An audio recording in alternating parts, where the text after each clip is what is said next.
саламатсыздарбы урматтуу биздин каналдын көрүүчүлөрү? Акыркы учурда жалпы жарандарыбыздын тынчын алган абанын булганышы жөнүндө сөз кылып келебиз. Азыр биз шаарыбыздын сыртында жайгашкан жаңы конуштардын бири Ак Ордо конуштунда турабыз. Ушул жердеги турган сапатсыз көмүрлөрдүн канчалык деңгээлде сапаттуу экенин, андан сырткары ыш эмнеден пайда болуп жаткандыгын кененирээк билүү үчүн атайын эксперттер менен текшерүү иштерин кылып жүрөбүз. Биз менен бирге болуңуздар, бардыгын алдыда айтып беребиз. Ошол фильтр туруш керек. Басымдуулук бөлүгү тесттики смог болуп атат. Каптап тонналап көмүрлөрдү жагып, баняларга да көмүрлөр жагылат экен, ар бир үйдө көмүр жагылат экен, анан кантип биздин абабыз бузулбайт. Түшүндүрүштөр жүргүзөбүз. Эми ошо айлык келип айтып кеткен, ушундай кылгыла деп. Көмүр жагасыңар, эмне жагасыңар деп сурап кеткен да. Буга чейин маалыматыңыздар болду эле, фильтр коюлуш керек экен деген болгон жок. Сиз көптөн бери ушул баняны иштетесиңерби? Эмне жагасыңар ушуну айтып бериңизчи. 3 жыл болду. Көмүр эле жагабыз, башка эчтеке жагабыз. Жергиликтүү бийликтен келип силерге түшүндүрүү иштери жүргүздүбү? Жок, айлык өкмөткөйлөр эле бизге карап, анан көмүр жагабы, мусор жакпагыла деп эле айтып кетти. Көмүр кара кеченики. Эми азыр мына бүгүн атайын баягы ишти болтуруу боюнча так ушул алкагында биз ушул жумуштар алып баратабыз. Азыр вот ар бир баягы мончуларга, жеке мончуларга кирип, жеке мончуларга так түшүндүрүү иштерин кирип жүргүзүп, буларга так негизинен ушу баягы таштандыларды, өндүрүш таштандыларын, резинаны жана башка баягы так зыяндуу заттарды баягы жакпоо талабын коюп, ушул багыт боюнча так түшүндүрүү иштерин жүргүзүп атабыз. Бизде бүгүн мындай болуп атабыз да, мына азыркы сиздер өзүңүздөр көрүп аткандарыңыздар, бул жерде баня элге кызмат көрсөтүү максатында колдонулат. Бул кызмат көрсөтүү максатында колдонуп баштагандан баштап биринчи тартипте жанагындай эч кандай таштандылар жагылбаш керек. Бул пластик, желим, швейный отходдор, ошондой эле башка ушундай бир таштанды деп аталган бар жагылбаш керек. Бир гана көмүр жагылыш керек. Бул маселеде азыр бар экен, бул эч кандай таштанда жагылбаптыр. Экинчи маселебиз абаны коргоо мыйзамы бар. Абанын коргоо мыйзамында атайын элге кызмат көрсөтүп, коммерческий максатта уже булар колдонуп баштагандан баштап атайын от казанынан чыга беришинде орнотмо деп коет, аппаратура, фильтр деп атап койсок болот. Ошол фильтр туруш керек. Бул жерде андан эч кандай фильтр көрүнгөн жок, коюлбаган, түз эле туруп асманга ой бератканы көрүнүп атат. Ошол себептен азыркы күндө бүгүн мына биздин кызматкерлердин тарабынан ошол мыйзамдардын баары көрсөтүлгөн, беренеси көрсөтүлгөн негизинде атайын ич кагаздар берип атабыз. Бул эми бүгүн эле эмес, бул системалык жүрүп атат да. Ошонун бүгүнкү бир иш чарасы да. Муну биз эскертүүнү бул үйдүн ээсине азыр тапшырабыз. Бул коммерциялык максатта иштеп баштагандан баштап ага жанагы абаны коргоону, айлана чөйрөнү коргоону, таштандарды пайдалануу ошондой мыйзамдар иштеп баштайт. Ошол себептен ошол мыйзамдарды көрсөтүлүп, жанагындай фильтр жана башка талаптар, мыйзамдар аткарылышын сурап атабыз да.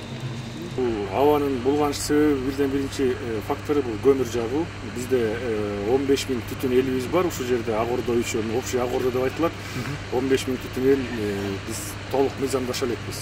Азыр кызыл китеп чыгып атат, эми бирок өтө аз, эми иш процесс ошондой жүрүп атат.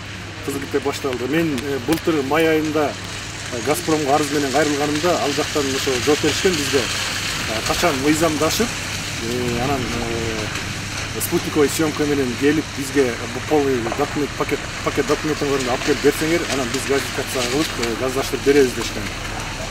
Анан биздин бул документибиз толук чыгып бүтпөгөндүгүнө байланыштуу газдаша албай, анан элдерибиз көмүр жаккандыгына байланыштуу ушундай бизде смог аябай катуу.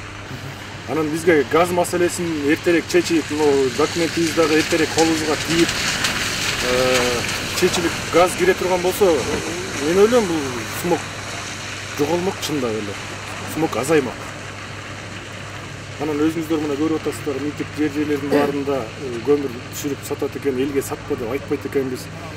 Сатпа деп айтсак, эл деле бизге айтат да, андан башка эмне кылып жылытабыз, эмнебизди жагабыз дейт. Бирке убактым болуп, бош болуп отуруп, анан интернет чукуп издейм.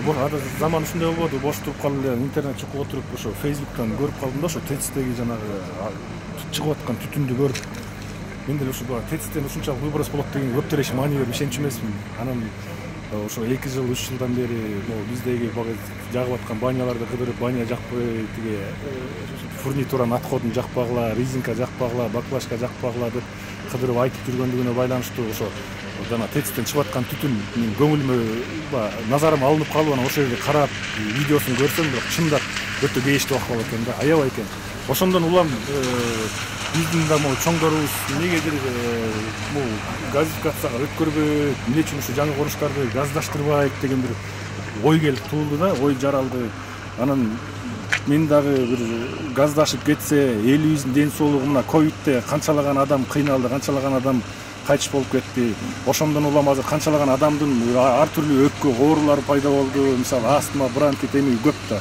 Анан азыркы могу биздики дагы ошо смог, ошо ТЭЦтен чыккан түтүн, могу жаңы курулуштан чыккан түтүндөрдүн баардыгы чогулуп келип, бизди кайра оорулуу кылып, кайра адамдарыбызды аябай кыйын акыбалга алып келип атат да. Мына бүгүн биз дагы экология министрлигиндеги экологдор менен кошо Экомир фонддун атайын активисттери да кошо чыктык. Ак Ордо конушунда болдук. Абанын бузулушуна байланыштуу смогтун чыгып келишинин себебин изилдөөгө аракет кылдык. Изилдегенибиздин жыйынтыгын мен мындай деп жыйынтыктап айта алат элем. Биринчиден, бул Ак Ордо конушунда бир дагы үйдүн документтери жасалбаптыр, жок экен. Колдорунда үйдүн ушу менчигим менин үйүм деген документ, кызыл китеби, эч нерсеси жок экен. Ошого байланыштуу газдаштыруу системасы ушунчалык кечигип жатыптыр. Булар документтин көтөрүп алып, Газпромго бара турган болсо, булардын дагы ушунчалык газдаштыруу системасын жумушун тездетип, газдаштырууга өтмөк экен. Андыктан айла жок. Мына каптап, тонналап көмүрлөрдү жагып, баняларга да көмүрлөр жагылат экен, ар бир үйдө көмүр жагылат экен. Анан кантип биздин абабыз бузулбайт. Ага кошумча ТЭЦ дагы моундай шаардын айланасындагы конуштардын дагы албетте салымы бар экенин биз билдик. Андыктан мен өкмөткө кайрылып кетер элем, как жарандык активист катары, урматтуулар, урматтуу биздин өкмөт мүчөлөрү, колуңуздардан келсе тездетип ушул Ак Ордо конушундагы жарандарыбызга үйлөрүнүн, менчиктеринин документтерин тездетип беришсеңиздер, бар жагы эмдиги жылы биз таза абада жашап калышыбыз мүмкүн экен. Чоң рахмат.